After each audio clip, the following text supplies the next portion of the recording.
What's going on, traders? We got a few things to talk about, so let's get straight into it. So we're looking at the daily time frame on the SPY, and I have to admit, I have to be honest here. Things are looking a little suspect in regards to more upside. I know we talked about how bullish things are looking, and they were. They honestly were. If we're talking about the past few videos, everything was still looking great in regards to upside. We talked about the ascending triangle where we had a low here, higher low here. We had our flat top, which is the supply and demand zone right here.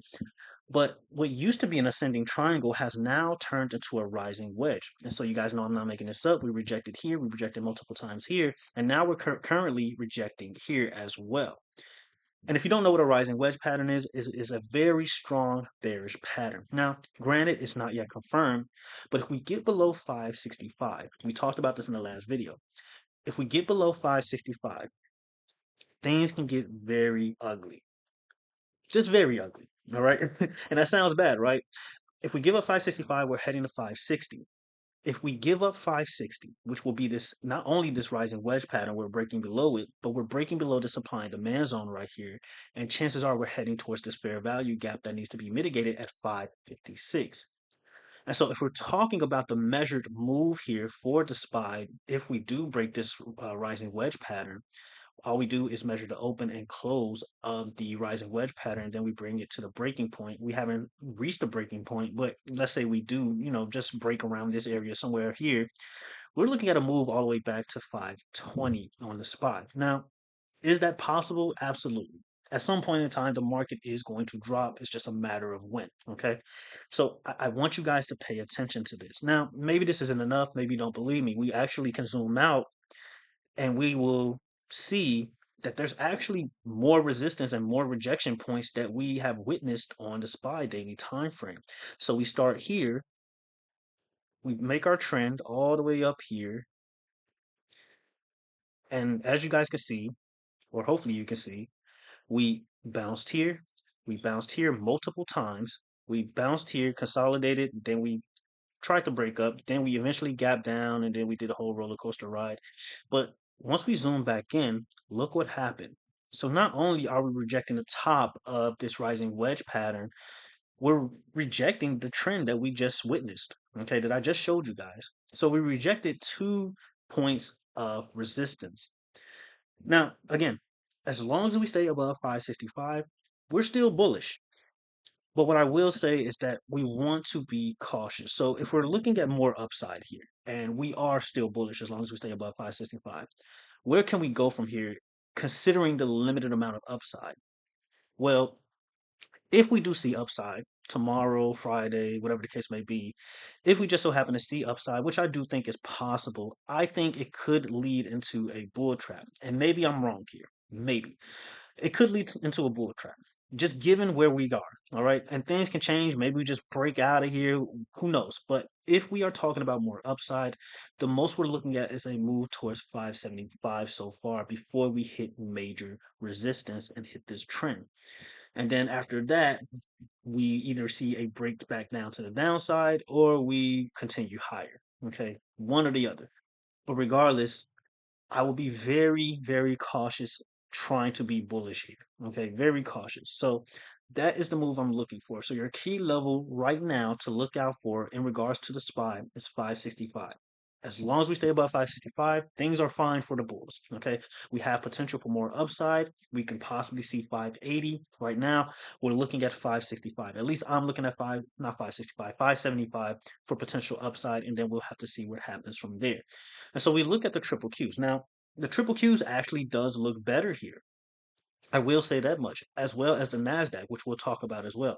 But if you're looking at the triple Q's daily time frame, you're pretty much seeing somewhat of the same thing, but in a better view. You still have your rate rising wedge pattern, right?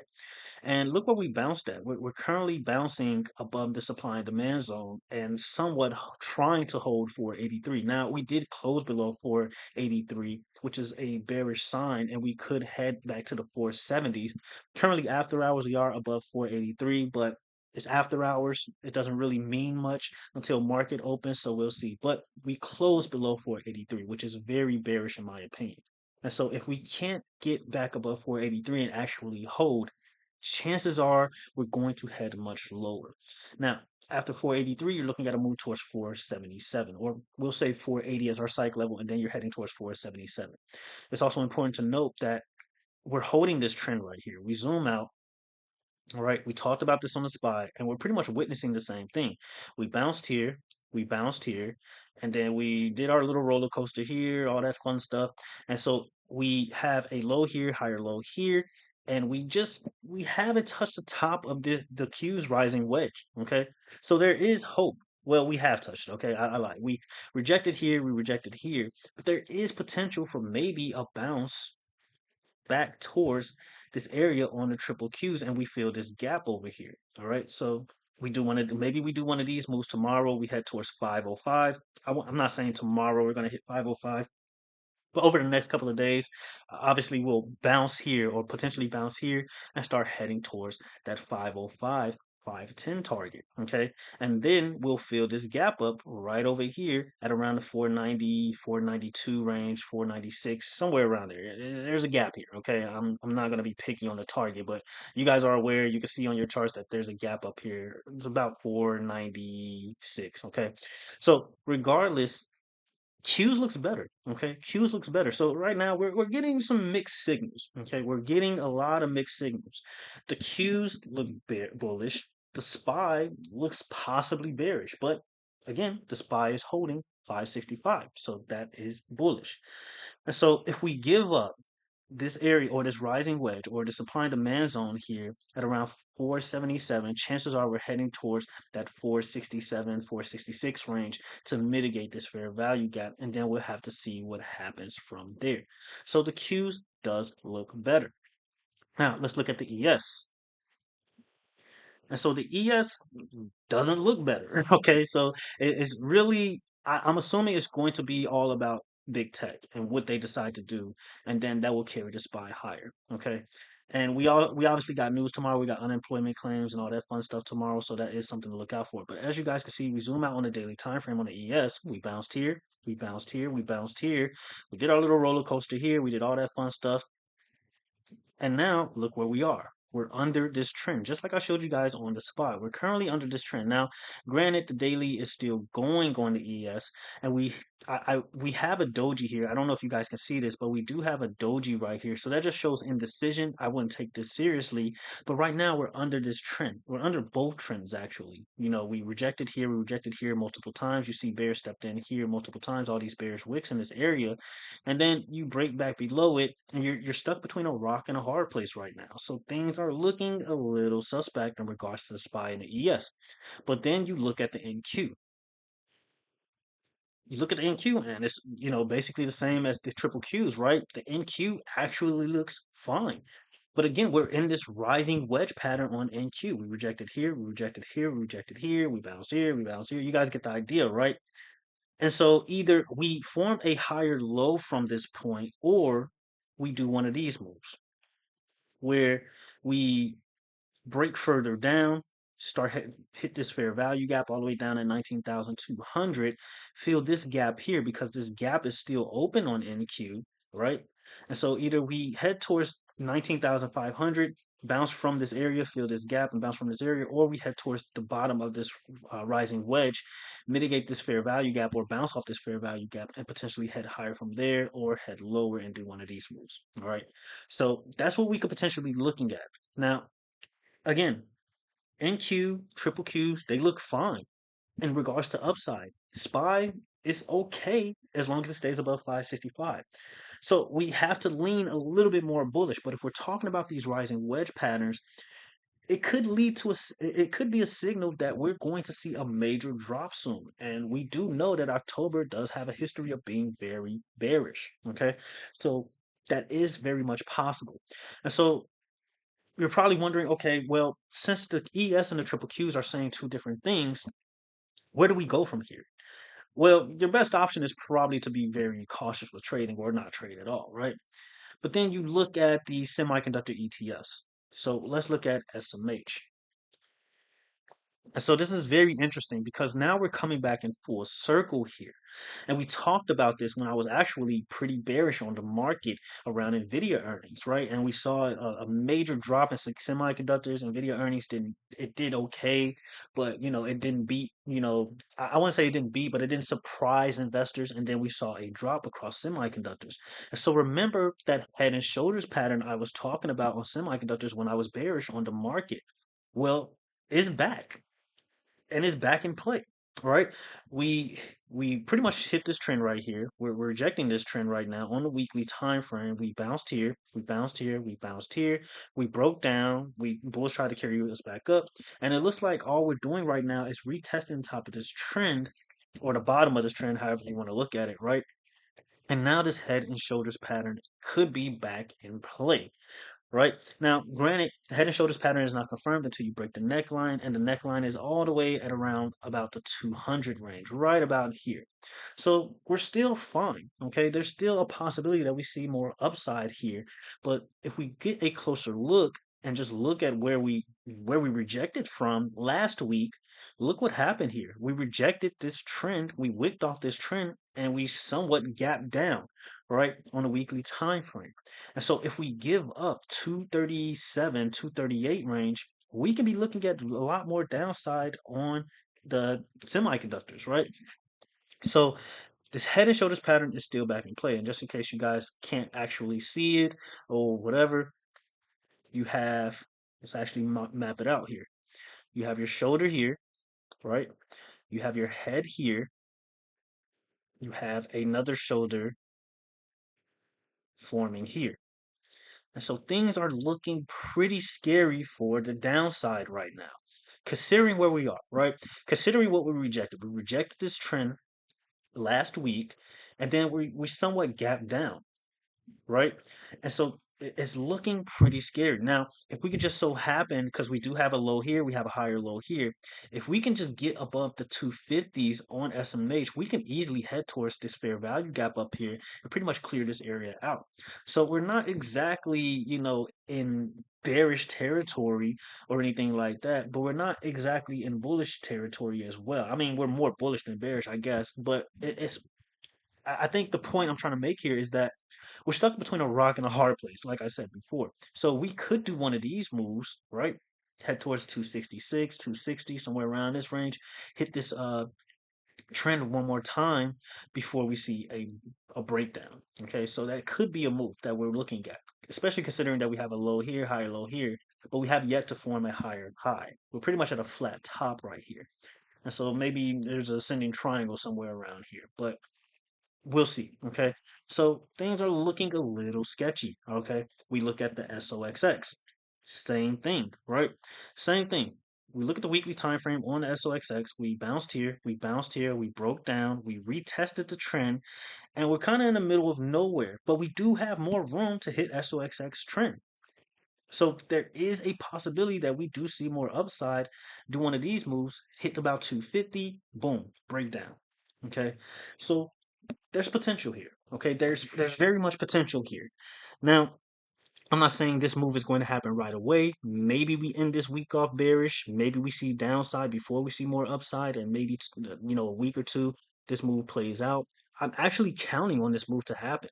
But again, we have us a head and shoulders pattern here possibly forming. Okay, it's not yet confirmed because like I always say, you need to break the neckline in order to confirm it. But as you guys can see here, you have a shoulder here, you have your head here, you have another shoulder here forming.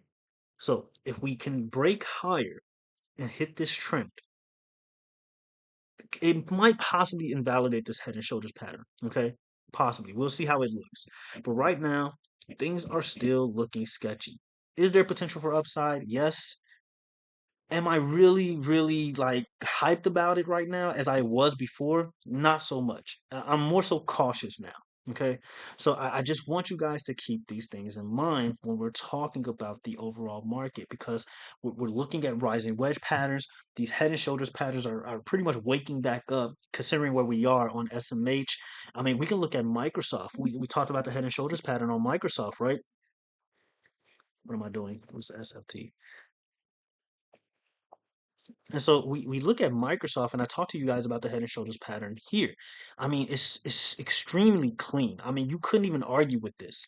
Okay, look how clean this head and shoulders pattern is on the weekly time frame on Microsoft.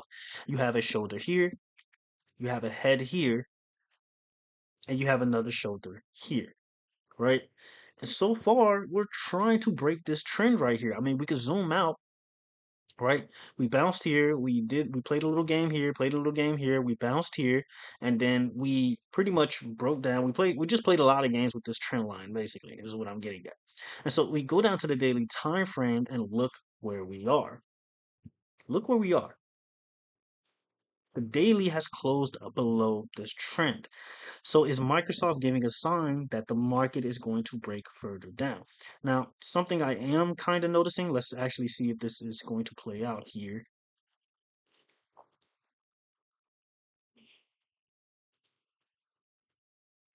Not so much. Okay. So I thought we had something there, but not so much. Okay. It's not exactly there. But regardless, Microsoft looks pretty bearish. It looks like it could see more downside, right? We look at the weekly time frame. Once again, I mean, could you really argue with this? Could you? Okay. Now again, it's not confirmed until we get the neckline break, which is about right here. Okay. Right about there. So around 380 is what you're looking at. And ironically, where the neckline is actually where fair value gap is open at. So something to think about. So could these next few weeks or in a couple of weeks, could we be looking at major downside just based off what we saw with the semiconductors ETFs and Microsoft alone, right? And so we can look at Apple. And I mean, Apple isn't exactly getting great news coming in. It keeps getting bad news consistently coming in. But you look at the daily time frame, once again, you have a rising wedge pattern. Okay, it's all over the place. Okay, it's all across the market. You go down to the 4 hour time frame, and you pretty much broke this trend here. Okay, you broke this trend. There's a lot of fair value gaps, and if we're being honest here, Apple has a lot of open fair value gaps to the downside here. So, best case scenario, if you want to be bullish on Apple, is sure we can retest 430, not 430. Where am I getting 4 from? 230, where we do one of these moves, hit this trend line one more time at 232, boom, break down. Or we break higher up. I don't know. But right now, if we're considering just how much fair value gaps are to the upside in regards to Apple and just how much is to the downside, I would have to lean more bearish in regards to Apple, especially when we keep getting bad news on Apple's iPhone sales and all this other stuff, right?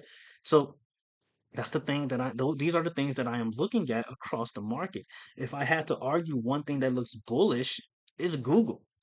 And that's not really saying much. Google looks great here in regards to upside. So maybe this is a sign that we could see more upside. But I mean, you see it clear as day here. Boom.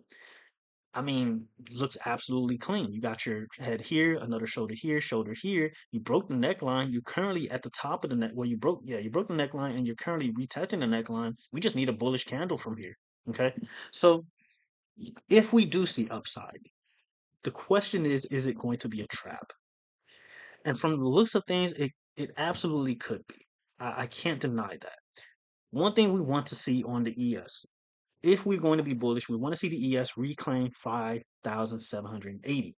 If the ES breaks below 5,720, that's bearish. If it breaks below 5,690, that's extremely bearish. You might want to run for the hills. So, a move we could be looking at if we break down. Okay, if we break down across the market, it could potentially, it could just simply be we fill this gap right here. I showed you guys the gap on NASDAQ that needs to be filled.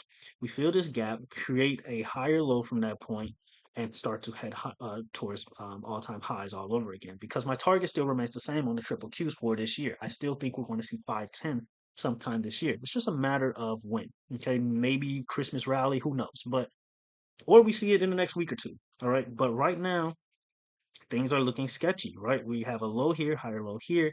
If we get down here, I mean, we could form a higher low here. I don't, it will be weird, but it is possible. But if we break down here, another higher low here, and then we start to head towards highs. Who knows? But My point here, guys, is that things are looking very, very suspect, very sketchy. Nvidia. Now, Nvidia, right? Nvidia, we zoom out, we still have our symmetrical triangle here, okay, on a daily time frame. We still have our symmetrical triangle. We're still playing games around here. We pretty much bounced off this fair value gap, but Nvidia has yet to reclaim 122. Nvidia needs to break above 122. If Nvidia breaks above 122 and hold, the market is going to go ballistic. I truly believe that.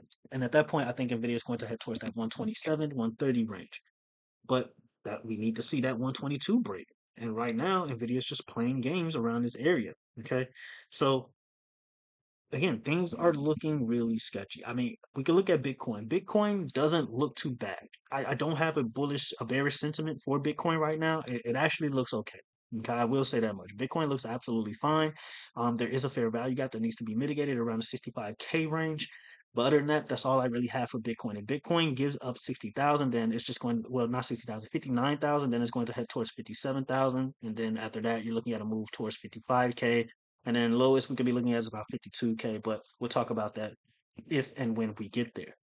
But overall point here, guys, is to be very cautious. Okay, be cautious. Things are looking a little weird. Maybe it's mind games. If we do get upside in regards to the SPY, I will be very mindful of the rising wedge pattern, and just really mark this out on your charts. If you don't believe in patterns, then trade your way. But if you believe in patterns and that they actually work, I will mark this out on your chart. And once we get towards that 575 level, that is when I would be very cautious. And ironic enough, we look at unusual whales. I haven't talked about the options chain in quite some time. I really try not to make my videos too long, but if we look at the options chain is actually pretty bearish in regards to the SPY. I'm trying to make this work here. Here we go. Okay. So we got 560 puts for tomorrow. I don't think the SPY is, that would be crazy, but it's possible, I guess. 569 calls. And look what we have here. We have a 574 call. Pretty ironic, right? Now, I'm not saying it's going to play out, but it is ironic that that's right where the top of the rising wedge is, right? But you don't really have anything beyond 574 calls. And then mostly everything else is pretty much bearish. And then you look at the premiums. Hopefully, you guys can see the premiums. You look at the premiums, they're all in the millions, all in the millions, right? So be very cautious. Okay, that's my overall point here. Hopefully, you guys got something out of it. Discord link is in the description below if you want to see how I'm going to play this market. And yeah, hopefully we have a good rest of the week. Until the next video, traders, have a good one.